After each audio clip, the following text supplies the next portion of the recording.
warahmatullahi wabarakatuh. Perkenalkan, nama saya Ella Nur Soliha, NIM 20210501010005, mata kuliah Bahasa Arab. Nah, jadi di video kali ini saya akan membahas mengenai materi-materi bahasa Arab. Materi-materinya yang pertama yaitu saya akan membahas mengenai pembagian kalimat atau kata dalam bahasa Arab, kemudian pembagian isim berdasarkan jumlah, dan pembagian isim berdasarkan keumuman dan kekhususannya. Oke, jika kalian semua penasaran, maka kita langsung saja masuk ke videonya. Oke, untuk materi yang pertama yaitu mengenai pembagian kalimat atau kata dalam bahasa Arab. Sebelum kita mengetahui lebih jauh lagi mengenai pembagian-pembagiannya, kita harus mengetahui dulu apa yang menjadi pengertian dari kalimat itu sendiri. Oke, jadi kalimat atau biasa dikenal juga dalam bahasa Indonesia dengan kata adalah lafaz yang memiliki arti kalimat. Nah, jadi kalimat itu sendiri dibagi menjadi 3 kategori. Yang pertama ada isim, yang kedua ada fiil, dan yang ketiga ada huruf. Oke, saya akan membahas mengenai ketiga pembagian-pembagiannya tersebut. Untuk yang pertama yaitu mengenai isim. Jadi apa sih yang menjadi pengertian dari isim itu sendiri? Nah, jadi isim itu adalah setiap kata yang dimana merujuk ke orang atau ke manusia, ke hewan, ke tumbuhan, benda mati, tempat, waktu, sifat, atau makna lainnya yang tidak ada hubungannya dengan waktu. Jadi isim itu bukan hanya merujuk ke satu hal saja, tetapi bisa ke berbagai hal seperti yang saya sebutkan tadi. Oke, jadi untuk ringkasannya, jadi semua kata yang tidak termasuk dalam kata kerja ataupun huruf, nah maka ia itu adalah isim. Supaya tidak bingung lagi, saya akan berikan contoh mengenai isim itu sendiri. Contohnya itu jamalu, unta. Kemudian yaumu, hari. Itu contoh dari isim itu sendiri. Oke, lanjut kita masuk di ciri-ciri isim itu sendiri. Ciri-ciri isim, ciri yang pertama yaitu ada tanwin, di mana artinya setiap kata yang bisa dibaca tanwin atau harokat akhirnya, maka ia adalah isim. Contohnya itu insanu, yang dimana artinya adalah manusia. Kemudian ciri berikutnya ada didahului oleh alif lam. Contohnya adalah al-kursiyu, yang dimana artinya adalah kursi.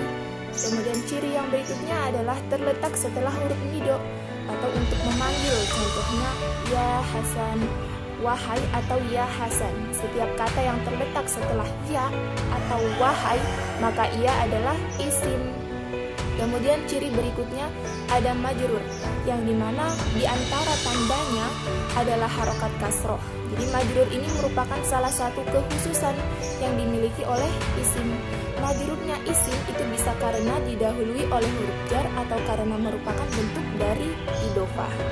Sebagai contoh, alal maktabi, yang artinya di atas meja, merupakan bentuk jar majrur.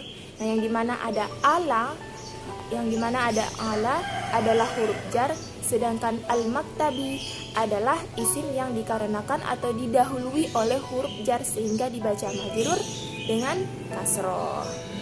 Kemudian untuk bentuk idofah, misalnya babul baiti, yang dimana artinya adalah pintu rumah, yang dimana kata babu adalah mudof, sedangkan kata al-baiti adalah mudof ilaih. Nah, jadi perlu diingat, jadi di sini perlu diingat mudof ilaih ini selalu dibaca majrur. Oke, untuk yang berikutnya mengenai fiil.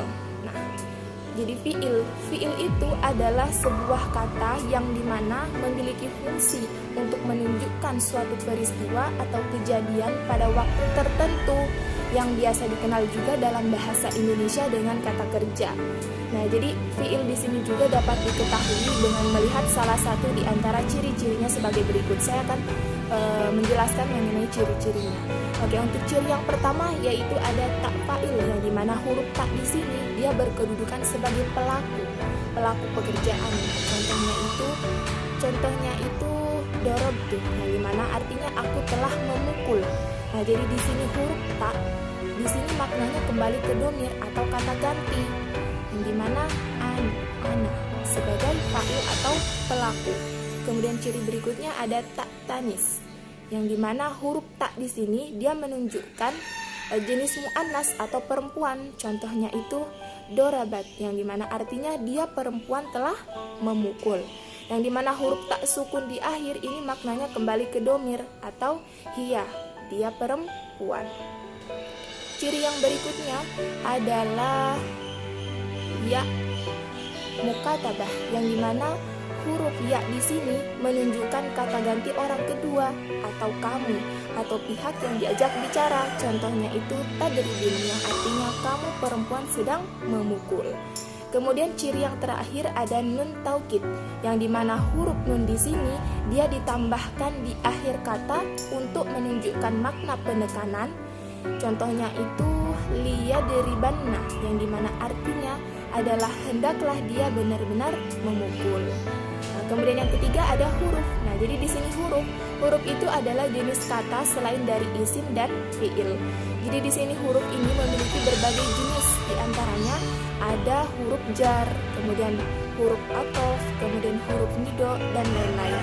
Kemudian kalau di dalam bahasa Indonesia huruf ini biasanya ini mirip dengan kata penghubung ya. Nah, jadi contoh dari huruf sendiri itu adalah man, ila, ana, ala, dan da. Nah, itu dia mengenai pembahasan mengenai isim, fiil, dan juga pembahasan selanjutnya seperti berikut.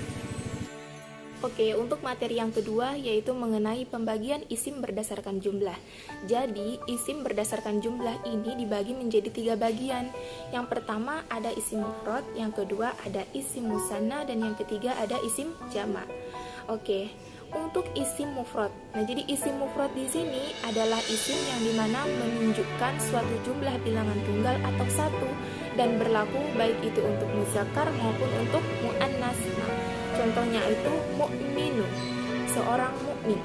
Kemudian kafiru, seorang kafir. Contoh yang pertama tadi mukmin. Mukmin yang mana? Nah, jadi di sini masih belum jelas. Nah, jadi di sini masih belum jelas. Nah, jadi di sini mukminu di sini masih menunjukkan jumlah bilangan tunggal atau satu. Begitupun dengan kafiru, masih menunjukkan jumlah bilangan tunggal atau satu. Oke. Kemudian yang kedua yaitu isim musanna. Nah, isim musanna di sini adalah seluruh isim yang dimana menunjukkan suatu jumlah bilangan ganda atau dua, baik itu kepada laki-laki atau muzakkar maupun kepada perempuan atau muannas. Nah, untuk contoh isim musanna sendiri ini, jadi apabila saat isim mufrad dalam keadaan rofa, maka cara menjadikan isim musanna ini adalah dengan menambahkan alif dan nun. Namun jika dalam keadaan nasab dan jar, maka cara menjadikannya musanna ini adalah dengan menambahkan ya dan nun. Nah, tapi ketika nasab dan jar huruf sebelumnya ya, musanna itu difathahkan. Nah, sedangkan pada nun dikasrohkan, ada semua keadaan i'rab. Oke, contohnya itu mu'minani. Nah, itu ditambahkan nun dengan ditambahkan alif dengan nun. Nah, kemudian ada juga mu'minaini. Nah, itu ditambahkan ya dan nun. Contoh yang berikutnya ada kafironi. Itu juga sama, ditambahkan alif dengan nun. Kemudian ada kafiroini, ditambahkan ya dengan nun. Oke. Kemudian yang ketiga ada isim jamak. Di sini isim jamak itu adalah suatu isim yang dimana menunjukkan suatu jumlah bilangan banyak atau lebih dari 2. Oke, jadi isim jamak sendiri ini dapat dan ini terbagi menjadi 3 bagian. Yang pertama ada jamak muzakkar salim, yang kedua ada jamak muannas salim, dan yang ketiga ada jamak taksir.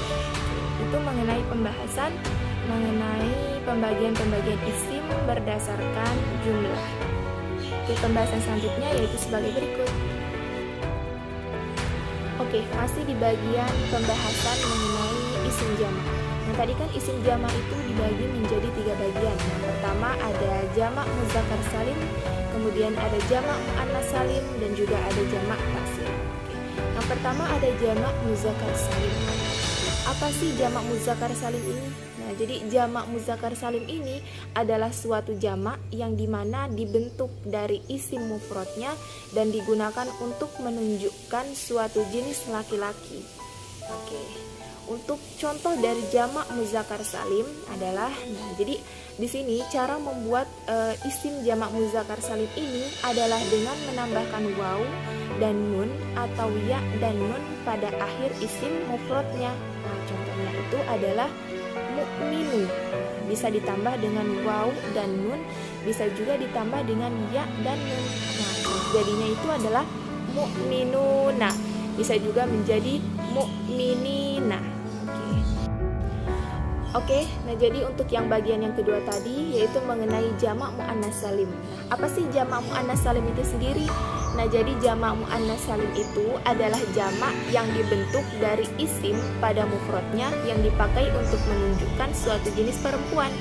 Nah, jadi sebelum kita masuk di bagian contoh dari jamak muannas salim sendiri, saya akan menjelaskan dulu mengenai ciri-ciri dari jamak muannas salim sendiri.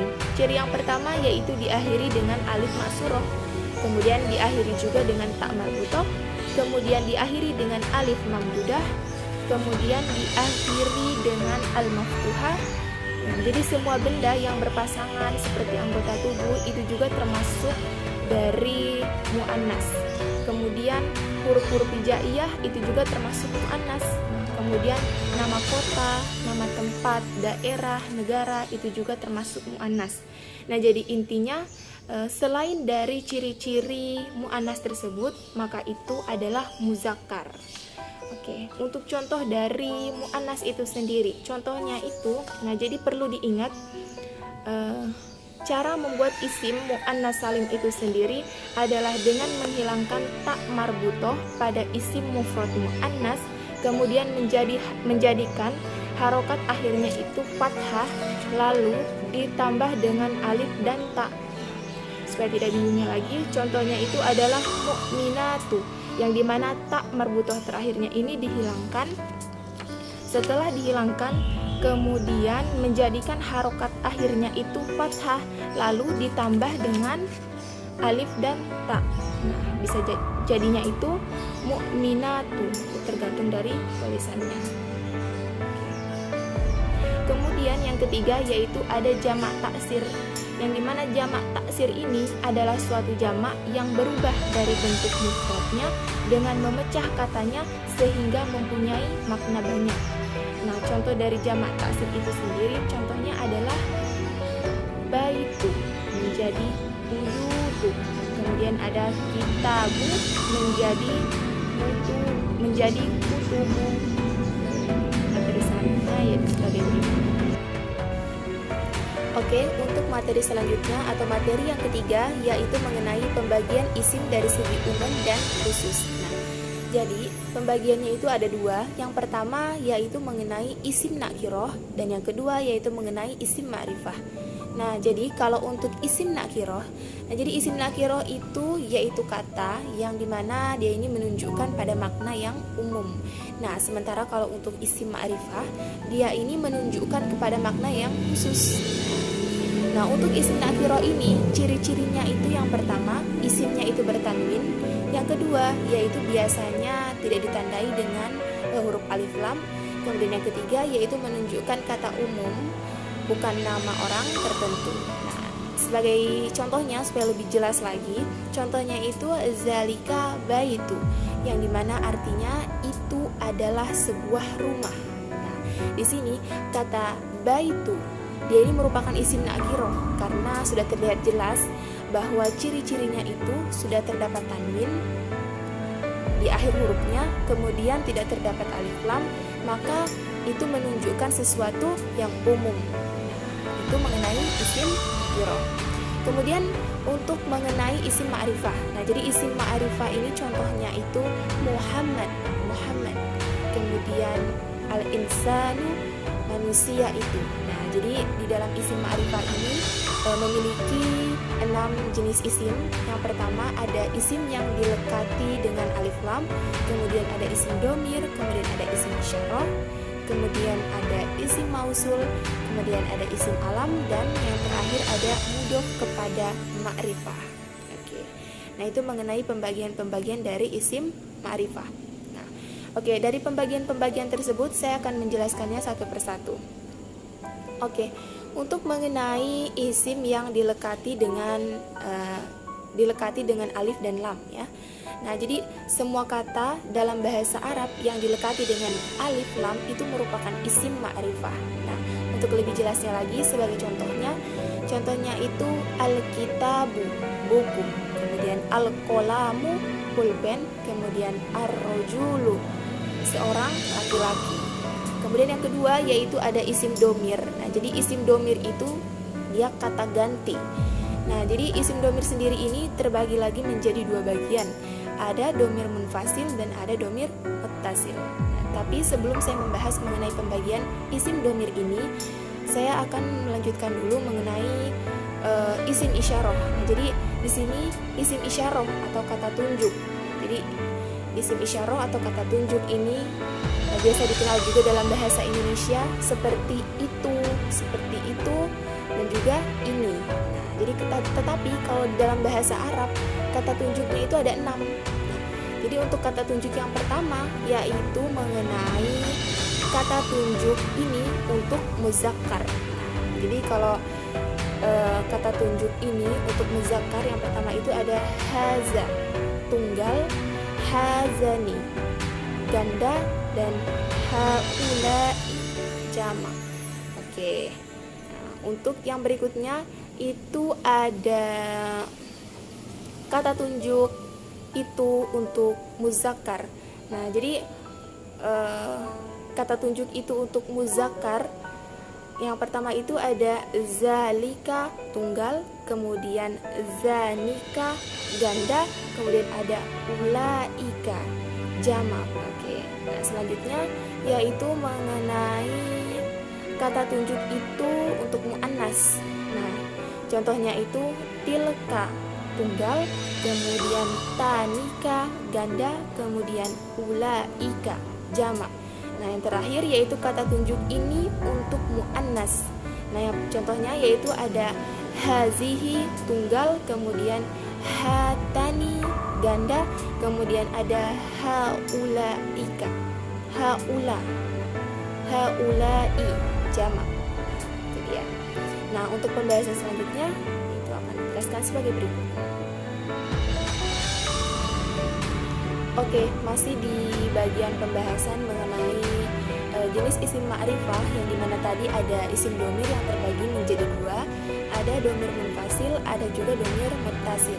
Oke, untuk domir munfasil sendiri, jadi domir munfasil ini merupakan domir yang dimana letaknya itu terpisah, merupakan domir yang letaknya itu terpisah.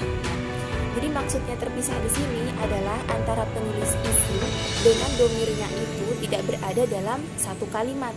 Nah, jadi hal tersebut itu biasa dapat dikarenakan domir munfasil itu berdiri sendiri. Nah, jadi biasanya domir munfasil ini akan terletak di depan kalimat lainnya. Oke, nah jadi domir munfasil sendiri ini dia terbagi menjadi dua macam. Ada domir munfasil yang dirofakkan, dan juga ada domir munfasil yang dinasobkan. Nah, jadi dari keduanya, perbedaan keduanya agar lebih paham lagi, saya akan beri contoh. Nah, jadi untuk di bagian contoh domir munfasil yang dirofakkan, contohnya itu, nah contohnya itu yang kayak gini nih. Misalkan yang biasa ada lagunya itu yang huwa, huma gitu. Saya akan bacakan, saya akan jelaskan mengenai. Jadi contohnya itu ada huwa, huma, hum, hiya, huma, huna, anta, antuma, antum, anti, antuma, antuna, ana, nahnu. Dan itu ada lagunya ya. Nah, itu jadi itu contoh untuk domir munfasil yang dirofakkan. Jadi kalau untuk yang kedua yaitu contoh domir munfasil yang dinasobkan. Nah, contohnya itu ada iyakuma, iyakum. Nah, itu contohnya ya. Nah, itu contoh dari domir munfasil yang dinasobkan. Selanjutnya itu mengenai domir muttasil. Oke, jadi untuk domir mutasil ini, dia ini berkebalikan lagi dengan domir munfasil. Nah, berarti kalau domir mutasil, dia ini merupakan domir yang letaknya itu menyatu. Nah, jadi penulisan domirnya itu dia menempel atau menyatu dengan kalimat lainnya.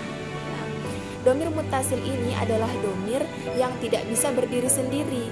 Nah, jadi dalam suatu kalimat, domir mutasil ini memiliki kedudukan sebagai objek. Nah, untuk lebih jelasnya lagi, saya akan berikan contoh mengenai domir mutasil tersebut. Contohnya itu adalah haza kitabi. Haza kitabi yang dimana artinya ini bukuku. Nah, ini bukuku. Itu contoh ya, itu contohnya. Oke. Nah, domir mutasil juga ini bisa dibagi menjadi 3 macam. Ada domir mutasil yang dirofakkan, kemudian yang dijarkan, dan ada yang dinasofkan. Oke, kemudian yang berikutnya kita masuk di pembahasan mengenai jenis isim ma'rifah. Tadi kan kita baru membahas mengenai sampai di isim isyarah. Nah, kemudian sekarang kita masuk di isim mausul. Apa sih isim mausul itu? Nah, jadi isim mausul ini ialah isim atau jadi isim mausul ini adalah kata sambung ya. Kata sambung. Kemudian isim mausul juga ini dibagi menjadi 2 kelompok. Ada isim mausul yang umum dan juga yang khusus. Nah, jadi kalau untuk isim mausul yang umum, dia ini contohnya ada 2, ada man atau siapa. Nah, ini untuk lil akil. Kemudian ada ma atau apa untuk li ghairil akil. Nah, kemudian ada isim mausul yang khusus. Nah, dia ini ada 6 yang biasa disesuaikan dengan jenis dan bilangan isim. Yaitu ada allazi, kemudian ada allazani, kemudian allazaini, kemudian allazina, kemudian allati, kemudian allatani, kemudian allataini, kemudian allati. Nah, itu ya. Oke, selanjutnya mengenai isim alam. Nah, jadi isim alam. Jadi isim alam itu sama saja dengan nama. Jadi semua bentuk penamaan, baik itu nama orang ataupun nama tempat, itu termasuk isim ma'rifah. Nah, sebagai contoh supaya nggak pusing-pusing ya. Nah, sebagai contohnya itu ada Jakarta. Jakarta itu merupakan isim alam. Nah, kemudian Mekah atau Makkah itu merupakan isim alam. Kemudian ada Ahmad itu nama orangnya. Bisa juga dikatakan sebagai isim alam. Kemudian ada Zaid itu termasuk juga isim alam. Oke, untuk yang bagian yang keenam yaitu mengenai isim yang diidofahkan atau disandarkan kepada salah satu dari 5 isim ma'rifah. Oke, contoh-contoh atau bentuk dari idofah itu sendiri, yang pertama yaitu idofah kepada domir. Untuk lebih jelasnya lagi, contohnya yaitu kitabuhu, yang artinya buku dia atau laki-laki. Kemudian kitanuhuma, buku dia atau wanita. Kemudian yang kedua yaitu idofah kepada isim alam. Contohnya itu kitabu Zaidin, yang artinya bukunya Zaid. Kemudian ahlu Makkah, di mana artinya adalah penduduk Mekah. Kemudian yang ketiga yaitu idofah kepada isim isyarah. Nah, contohnya itu ummu hazihil mar'ati, yang dimana artinya ibunya anak perempuan ini. Kemudian idofah kepada isim mausul. Nah, untuk lebih jelasnya lagi, contohnya yaitu kitabul lazi yaqumu hadidu, yang dimana artinya bukunya orang yang sedang berdiri itu baru. Kemudian yang terakhir ada idofah kepada isim yang dikelekati alif lam. Contohnya itu kitabul lughati, yang dimana artinya buku bahasa. Kemudian contoh yang kedua ada babul masjid, yang dimana artinya pintu masjid. Oke. Nah, itulah tadi materi-materi yang telah saya paparkan. Semoga dapat bermanfaat bagi kita semua. Kurang dan lebihnya mohon dimaafkan. Saya akhiri dengan ucapan wabillahi taufiq wal hidayah. Wassalamualaikum warahmatullahi wabarakatuh.